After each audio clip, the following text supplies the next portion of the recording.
I don't want to start the show this way, which is a terrible way to start the show. I know. I don't want to. I don't want to do the standard talk show cliche, the standard question that is probably asked by every show before me, every show after me. But I got to do it. I mean, I have to. It's just kind of, let's get it out of the way because I'm going to have a different take on this. I hope. I'm pretty certain I am. Here goes. Do with it whatever you want. Then I am quickly going to pick this apart. Is it Super Bowl or bust for the New York Giants? I don't like it. I don't like saying that. I feel like that's every bad talk show, hot take cliche, but it's a reasonable question right now. Is it boom or bust for the New York Jets if they do not make the Super Bowl? The answer is yes, it is. Okay, so you do with that whatever you want. I'm going to quickly move on and point out all the losers and the very, very, very few winners in the biggest trade of, I don't want to say, is it our lifetime? I mean, is this it? Is this the most interesting and compelling trade in our lifetime? The most impactful trade, the biggest difference maker trade happened a long time ago, and it gave your Dallas Cowboys 3 world championships. So that I don't believe, I mean, unless you want to argue that, hey, Jeff, you fool, the boy with the Star Trek shirt and the skateboard and the acid is going to win a Super Bowl in New York, and that's going to be the most impactful trade of my lifetime. So if they win it all, the Aaron Rodgers to the New York Jets trade will go up there with the Minnesota Vikings getting Herschel Walker and giving Dallas everything to win multiple Super Bowls trade. So right now all we have is it boom or bust? And then we'll see. And boom or bust is defined if you want to. If you want to say something else, have at it. I'm certainly open to arguments because I'm going to make some. I'm going to point out the winners and the very, very, very few losers in this trade. If they don't win the Super Bowl, is it a bust? He's not going to like hearing that. The boy with the acid and the Star Trek shirt is not going to like hearing that. But is it a bust if they don't win the Super Bowl? And the answer, I think, is going to be yes. Yeah. All right, so we all got our wish. Aaron Rodgers is now a New York Jet. Even if you're not a football fan, trust me when I tell you, you got your wish. Because he's a weirdo, and it's going to be good. Wearing number 8, Aaron Rodgers, because number 12 is retired, even though the number 12 who had the jersey retired did offer Aaron Rodgers the jersey. But as of right now, Aaron Rodgers is going to wear 8. Number 12, okay. Number 12 is Joe Namath. He was retired. He said, hey, Aaron, you on my 12? And Aaron Rodgers said, no, I wear a Star Trek shirt. I don't know what he said. So it remains to be seen. As of right now, he's number 8. From what I've heard, my take on this is going to be different, probably very different than most. Aaron Rodgers is a first ballot Hall of Famer. He's a 4-time MVP. He won a Super Bowl in 2010. That's 10. It's been a while. He was last MVP in 2021. He is one of the 10 best quarterbacks to play the game. Nobody argues that. The only level of argument is whether or not he's one of the 5 best to ever play the game, and even that is not much of an argument.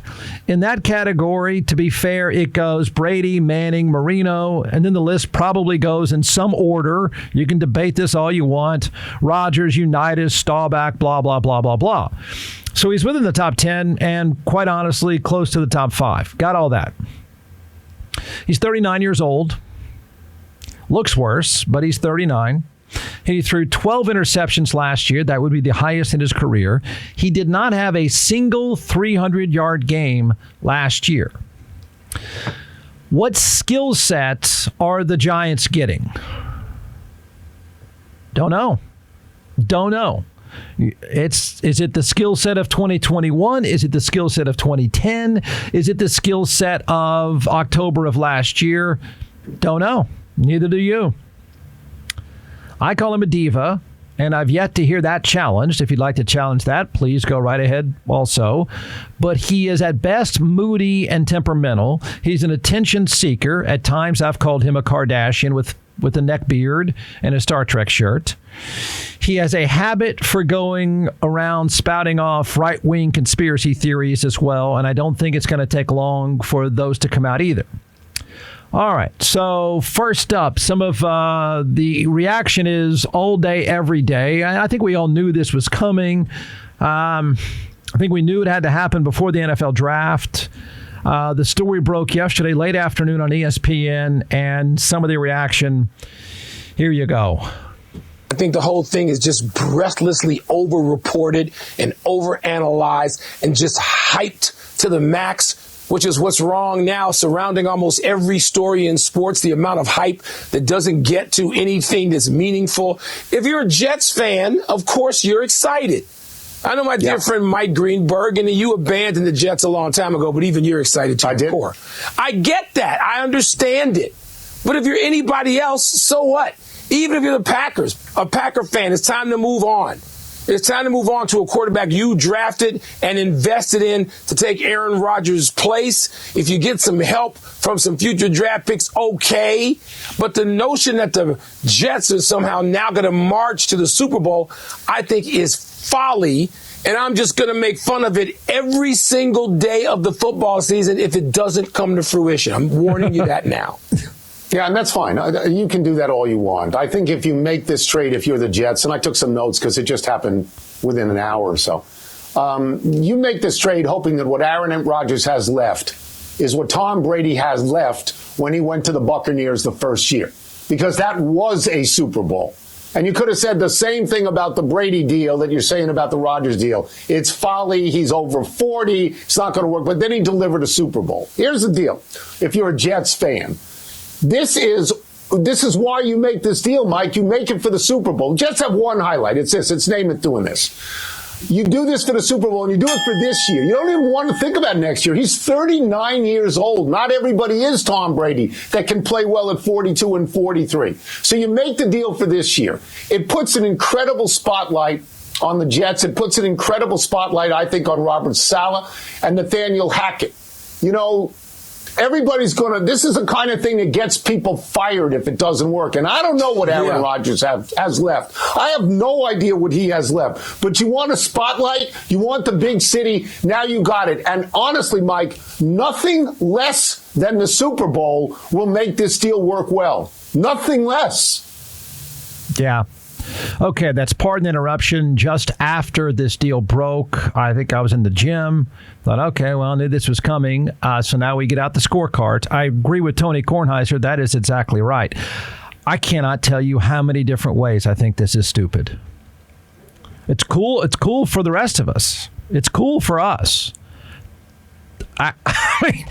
I've said in the beginning, the owner is a doofus. The owner wanted exactly what Tony Kornheiser just pointed out. He wanted the limelight. He wanted to matter for once. And this, in his twisted, stupid mind. And is he yeah, he's pretty stupid. He inherited all of his money. In his twisted mind, this makes it all cool. The idea, where I'm going to push back on a number of levels, the idea that this somehow is the Los Angeles Rams of a couple of years ago is ludicrous, and I can break it down why that's ludicrous. It's not the same at all. To say that if they were to win a Super Bowl, it makes all of this worthwhile, I think is pretty weird and short-sighted and kind of screwed up too. Yeah, you better win a Super Bowl. You have no idea if Acid Boy will come back again. You have no idea what you're going to get. You knew exactly what you were getting with Tom Brady. Everybody knew exactly what they were getting with Tom Brady. Work ethic, discipline, commitment, raging desire to win. I challenge anyone to tell me if any of those things is said about Aaron Rodgers. Any of those. It's not even the same player. To compare the two is absurd. The only comparison is one guy is groomed well, the other has a neck beard. One guy was 40-something, and the other's almost 40. That's it. They're Hall of Famers, but that's a long time ago. So I'm going to disagree with everything I'm hearing today. Now I'm going to tell you about the winners and the losers. Good news for the talk show business. Yes, We've got the screwed up train wreck news conference we wanted. It's going to happen any day now. So here we go. Some of the reactions, and then I will pick apart every aspect of it, the good and the bad. Robert Griffin III, he went all in. My gosh, he went all in. He gets excited. I like him, but he gets a little excited. Almost immediately, the tweets started coming out. I decided to tweet about the Texas legislature instead. I found that easier than even the Aaron Rodgers story. So here comes Robert Griffin III, who works for ESPN. Sharp guy, fabulous player, sad pro career because he got stuck with the Washington football team and they ruined him. Former quarterback Robert Griffin III, who's an ESPN analyst in both the college and pro game, who got over his skis just a few days ago, claiming that Texas was going to contend for the national championship. I don't know that he got over his skis on this one. Tweet, the Jets are bona fide Super Bowl contenders now, but that doesn't change the fact that they got, in all caps, absolutely fleeced on this trade. Packers are getting a better first-round pick this year, a second-rounder this year, and more than likely a first-rounder next year for 1 to 2 years of Rodgers, in quotations. Yeah, this is a bad deal.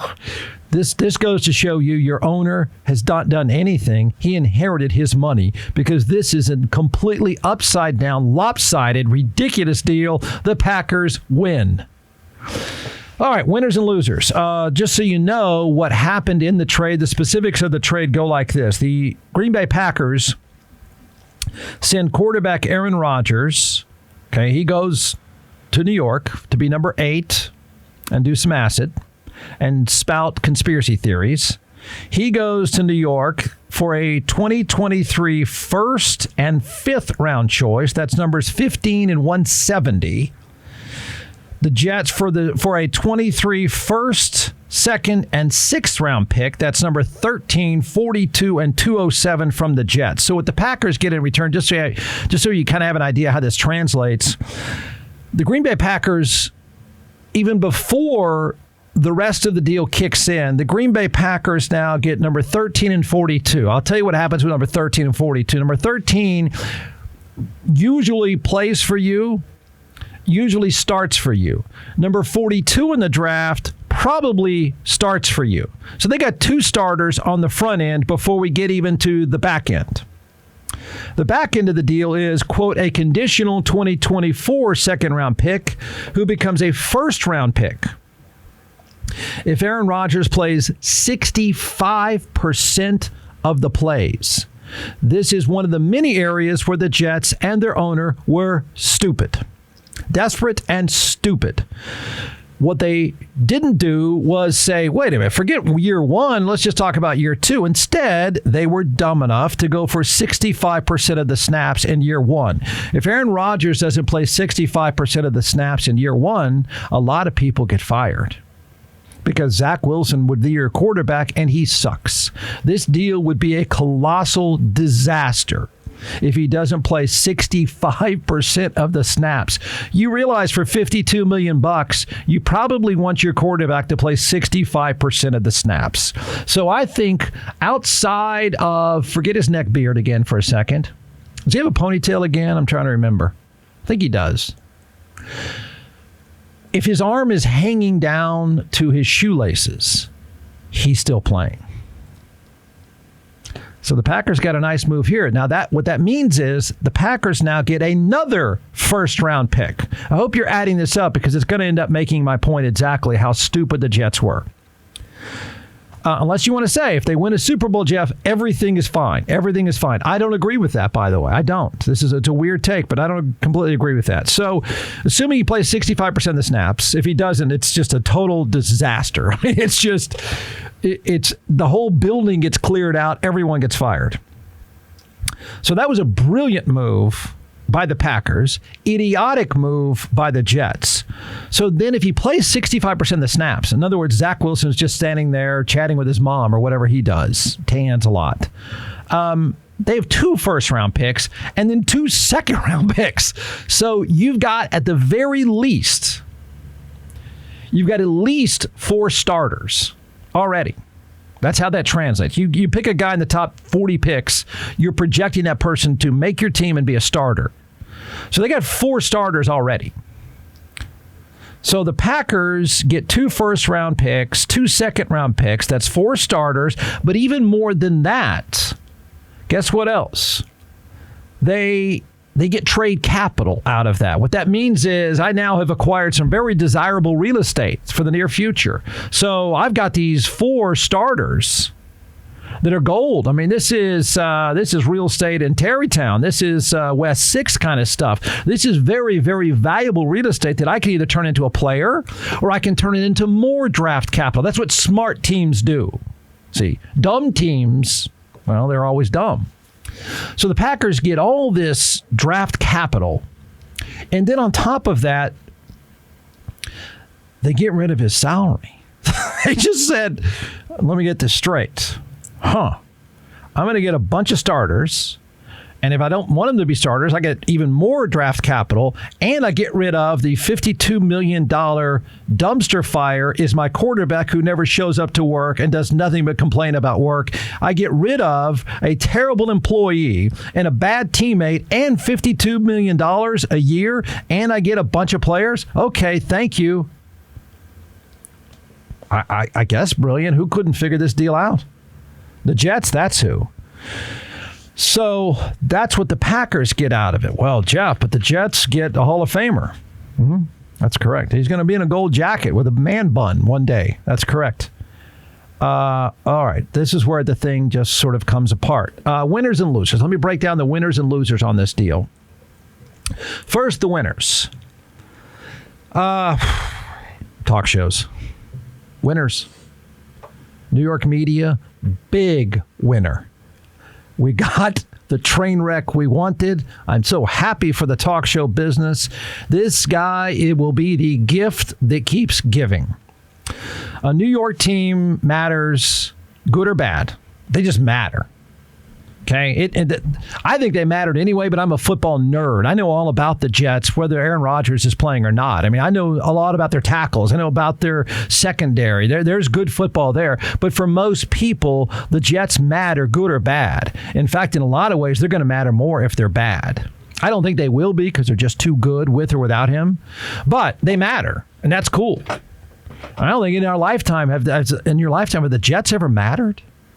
Did anyone ever even talk about the Jets until now? So that's cool.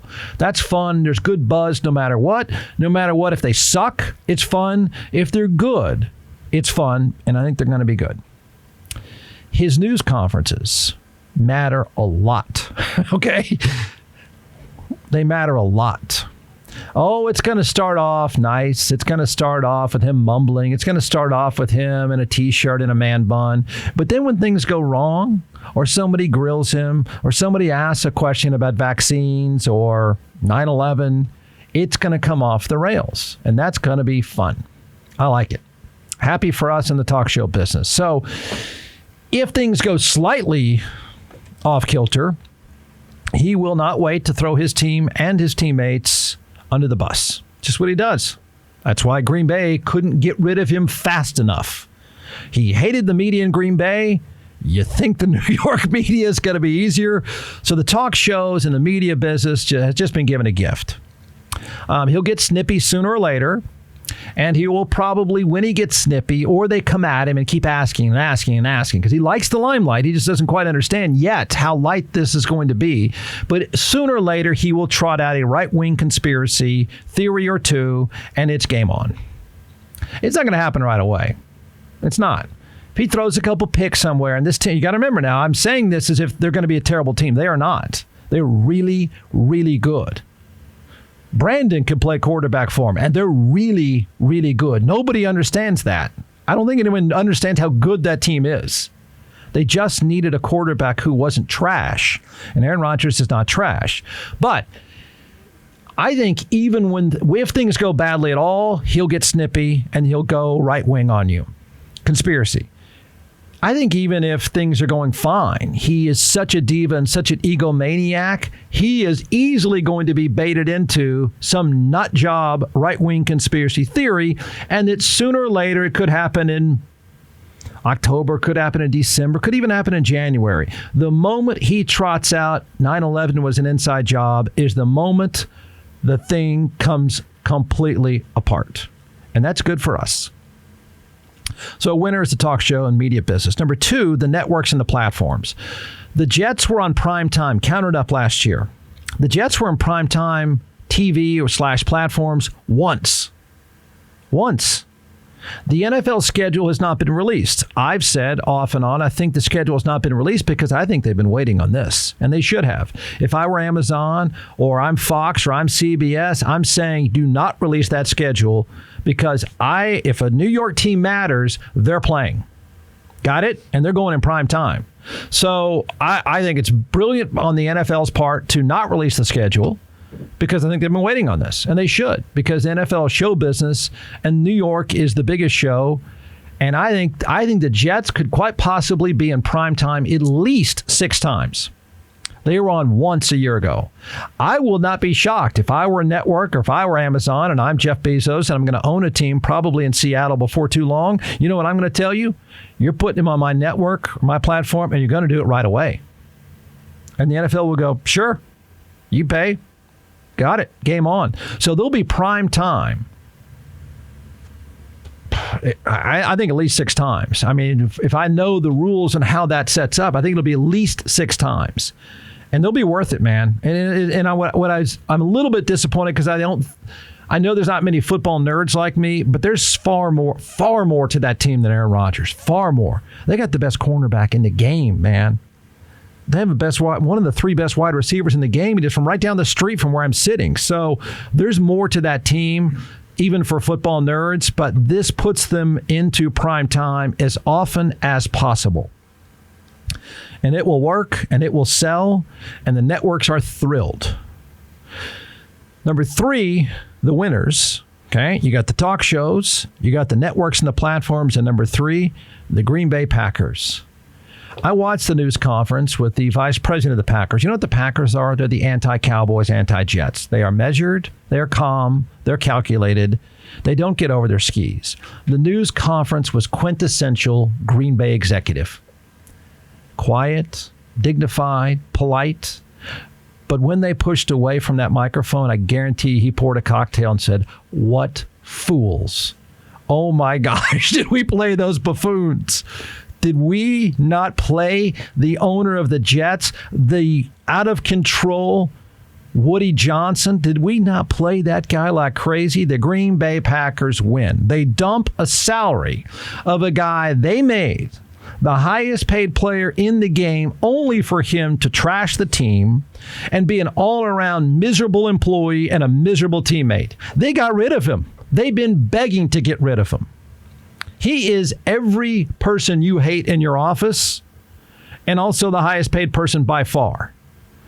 So step number 1 is we got to get him out of here. The guy is a pain in the ass. He hates us and makes fun of us, and we gave him all the money he wanted, so they got out of it. I mean, the Green Bay Packers won this deal. I agree with Robert Griffin. The Jets got fleeced, and they got a nightmare of an employee in the process. So the Packers win. The Packers, even if he wasn't a pain in the butt, and he was, but even if he wasn't, they were a mediocre team at best. They needed a rebuild, and his salary and all of the draft picks and the draft capital, the real estate they got with this deal, allows that franchise to go back in time to think of the Dallas Cowboys pre-Herschel Walker trade. That trade won them 3 championships. For the Green Bay Packers, this gets them back on their feet immediately. It gets them everything they need to make smart moves because they're not stupid. Okay? So, I mean, even if they're pretty good next year, even if Jordan Love, who's now their starter, is mediocre, it doesn't matter. They got out of the money. They got out of him hanging around the place complaining and crying all the time, and they got everything they needed to rebuild their franchise. The Packers won this deal easily. And I would say, even if the Jets go in and win a Super Bowl next year, this is a smart deal for the Green Bay Packers. It's a brilliant move. They played it perfectly. Perfectly. Number 4 winner, Woody Johnson. You never knew who Woody Johnson was. I believe Trump, he's a MAGA hat. I believe that Trump made him ambassador to, was he British ambassador, I think. They're buddies, whatever. That should tell you a lot. But Woody Johnson's a winner in this in his own mind, and I think in New York, to a degree, he's a winner. He matters. He's doing something that he's not ever done as the owner, since he inherited all the money, of the franchise, and that is have people talk about him, have people in New York care. It's a cool setup. It's fun. It's everything they wanted. So he's the Jets owner. It's his handprints all over this. I don't think any smart football person would have done this. So these are his handprints. And if they were to win a championship, I think he could stand up there and say, see, I did it. I did it. Even if it's just about the buzz in his mind, because he's that kind of guy, that kind of owner. Even in his mind, the buzz alone makes it successful. So I would say to some people, Woody Johnson is a winner in this. He's an awful owner, and this deal proves how desperate he is to be relevant. But if you're going to measure success on relevancy, then in his mind, he's done a good job. He got his ass kicked, in my opinion, and I think football will play that out. But if you're a huckster, this was a good day for you. Number 5 on the list of those that are winners would be Zach Wilson. You don't know who that is. He's a really lousy quarterback that they drafted. He's awful. He's why they're in this position. Why is he a winner? I'll tell you why he's a winner. He's a winner because he's going to get paid and he's not going to play. Because if he plays, he's trash. So this is a good day for him. He's almost guaranteed a job as Aaron Rodgers' backup, which is a good paycheck, and he's employed. He was their first-round pick 2 years ago, and he is awful. I know it's a weird winner and all this, but he's the backup now to Aaron Rodgers, and that's a good thing and a good life. And he'll keep the job. He'll be out of the spotlight. He can lay low for a year or two and get a great paycheck because otherwise he'd be run out of the league. It's a good day for him. Number 6, the winner is the New York Jets, at least through November or December. And I think it goes beyond that of 2023. The Jets have one of the best young rosters in football. It's one of the 3 best rosters. When I say rosters, I'm saying leave the quarterback out of the equation. Talk about the pillars of football. The pillars of football are offensive tackles, cornerbacks, edge players, rush-ins, a run game, sort of, but most importantly, a receiver. They have all these boxes they check off. They have the Rookie of the Year on defense. His name is Sauce Gardner, which is a cool name, and the guy is outstanding. They have the Rookie of the Year on offense. They have one of the best backs in the game. They are a crazy good roster who just needed their quarterback not to be trash. Aaron Rodgers may be a diva. He may be a whiny baby. He may be dropping acid. He may have a man bun. He may have all the things we want to make fun of. He's not trash. Even at 40, he's not trash. All you have to do to win with this team is not be trash. Even then, I think you can still win. So the Jets are ridiculously good with or without him. They're ridiculously good with him. All they needed was a quarterback that does not suck. Aaron Rodgers does not suck. So they've got that for now and most of 2023. Now, I'm going to argue it's a net loss for the Jets, a net loss. But their offense is better. They'll win a bunch of games. And I think some people would say they're going to play in the AFC Championship game. And if they go to the Super Bowl, it's not a bust. If they don't go to the Super Bowl, it's a bust. I get it. The losers. Oh, this is easy. The losers. But Jeff, you just said they were winners. Hang on. The losers start with the Jets. Wow, you're stupid. Wow, you got played. You got played. And let me tell you one of the most obvious ways they were just played. And I want you to add up everything I'm saying. Do the math with me.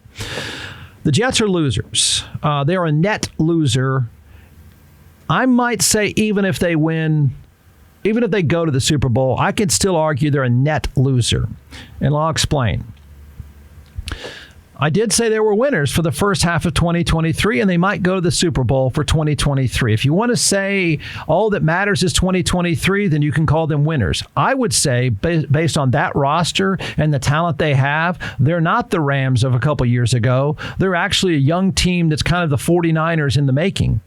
So measuring them only on 2023 is short-sighted and ridiculous. And I think betting everything on 2023 is a ridiculous way to go about this, because you have a roster that's like the San Francisco 49ers. You're going to be really good for a while. They're probably losers from January on. They're losers from January on.